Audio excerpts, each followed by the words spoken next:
Welcome to Enlighten Your Souls with Islamic knowledge provided by the platform of Ruke Buli, Speech of Soul.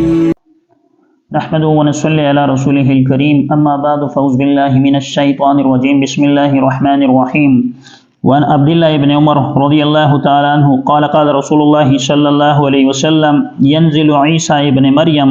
إلى الأرض فيتزوج ويؤلد له ويمكث 45 سنة ثم يموت فيدفن معي في قبري فأقوم أنا وعيسى ابن مريم في قبر واحد بين أبي بكر وعمر صدق الله العلی العظیم۔ حضرت عبداللہ ابن عمر رضی اللہ تعالیٰ سے روایت مروی ہے کہ نبی کریم صلی اللہ علیہ وسلم نے فرمایا حضرت عیسیٰ علیہ السلام ابن مریم زمین پر اتریں گے تو وہ نکاح کریں گے اور ان کے اولاد ہوگی، دنیا میں ان کی مدت قیام 45 برس ہوگی، پھر ان کی وفات ہو جائے گی اور وہ میری قبر یعنی میرے مقبرے میں میرے پاس دفن کیے جائیں گے۔ چنانچہ قیامت کے دن میں اور عیسیٰ علیہ السلام دونوں ایک مقبرے سے ابو بکر اور عمر کے درمیان اٹھیں گے۔ یہ روایت جو مشکات شریف میں ذکر کی گئی ہے حضرت عبداللہ ابن عمر سے مروی ہے کہ رسول اللہ صلی اللہ علیہ وسلم نے قیامت کی ایک علامت کا ذکر یہ فرمایا کہ جب قرب قیامت واقع ہوگی تو اللہ تبارک و تعالی حضرت عیسیٰ علیہ السلام کا نزول فرمائیں گے۔ حضرت عیسیٰ علیہ السلام کے بارے میں رسول اللہ صلی اللہ علیہ وسلم نے یہ فرمایا کہ وہ ابن مریم ہیں، یعنی مریم علیہ السلام کے وہ بیٹے ہوں گے۔ اسی طرح رسول اللہ صلی اللہ علیہ وسلم نے حضرت عیسیٰ ابن مریم کے بارے میں فرمایا کہ وہ جب دنیا میں آئیں گے تو وہ نکاح کریں گے، یعنی حضرت عیسیٰ علیہ السلام جب دنیا میں تھے، جب اللہ تبارک و تعالی نے انہیں نبوت عطا فرمائی تھی تو اس وقت وہ بغیر نکاح کے تھے اور انہوں نے نکاح نہیں کیا تھا، لیکن اب جب قرب قیامت حضرت عیسیٰ علیہ السلام تشریف لائیں گے تو وہ نکاح کریں گے۔ اور پھر آپ صلی اللہ علیہ وسلم نے فرمایا کہ اس نکاح سے اللہ تبارک و تعالی انہیں اولاد بھی عطا فرمائیں گے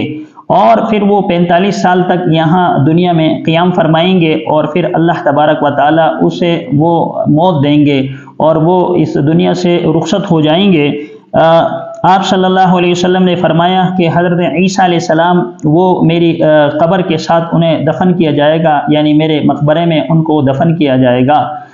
اب رسول اللہ صلی اللہ علیہ وسلم جو وہاں حضرات گئے ہیں انہیں معلوم ہے کہ رسول اللہ صلی اللہ علیہ وسلم کے مقبرے کے قریب، رسول اللہ صلی اللہ علیہ وسلم کے روضہ اقدس کے قریب ایک جگہ خالی ہے۔ اللہ تبارک و تعالیٰ کی اس میں بہت بڑی حکمت تھی کہ حضرت عائشہ رضی اللہ تعالی عنہا کے لیے بھی کہا گیا کہ آپ کو یہاں دفن کر دیا جائے، تو حضرت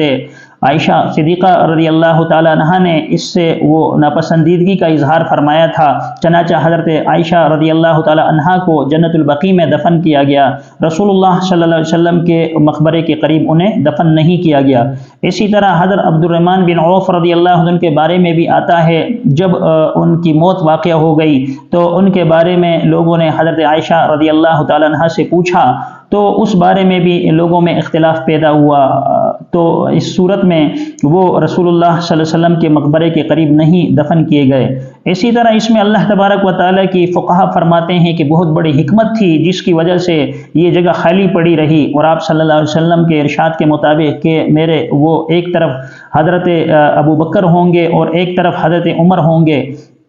اور حضرت عیسیٰ علیہ السلام وہ میری مقبرے کے قریب سے اٹھیں گے، تو اللہ تبارک و تعالیٰ کی اس حکمت کے ماتحت جو ہے، یا اللہ تبارک و تعالیٰ کی اس حکمت کے مطابق یہ جگہ خالی رہی، اور حضرت عیسیٰ علیہ السلام جب دنیا سے کوچ کر جائیں گے، جب حضرت عیسیٰ علیہ السلام انتقال کر جائیں گے تو اس مقبرے میں رسول اللہ صلی اللہ علیہ وسلم کے ساتھ یہاں انہیں مدفون کیا جائے گا، یعنی دفن کیا جائے گا۔ تو حضرت عیسیٰ علیہ السلام آئیں گے، یہ بھی قیامت کی نشانیوں میں سے ہے۔ اللہ تبارک و تعالی ہمیں قیامت سے پہلے قیامت کے لیے جو نیک اعمال ہے وہ کرنے کی توفیق عطا فرمائے، آمین۔ وآخر دعوانا ان الحمدللہ رب العالمین۔ Thanks for watching. For more Islamic lectures, kindly subscribe to Ruke Buli on YouTube.